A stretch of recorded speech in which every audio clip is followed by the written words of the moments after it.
হরে কৃষ্ণ। চতুর্থ প্রহর ব্যাপী মহানাম যজ্ঞ অনুষ্ঠান চলছে।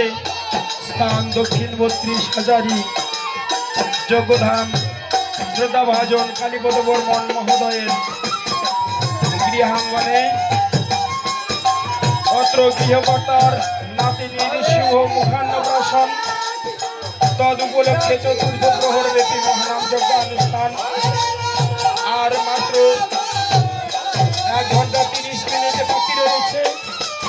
এখন মঞ্চে হরিনাম সুধা পরিবেশন করছেন স্বস্তির আনন্দ সম্প্রদায়, আদিতমারি লালমনিরহাট। পরিচালনায় শ্রীমান ভোলা বর্মন ও শরণ রায়। শ্রীমদ্ ভগবত গীতা পাঠ করছেন শ্রদ্ধাভাজন কান্তেশ্বর বর্মন অবসরপ্রাপ্ত শিক্ষক মহেশ কোচা। জব মঞ্চে রয়েছেন হিতেন্দ্রনাথ রায় মালিপাড়া। এখন মঞ্চে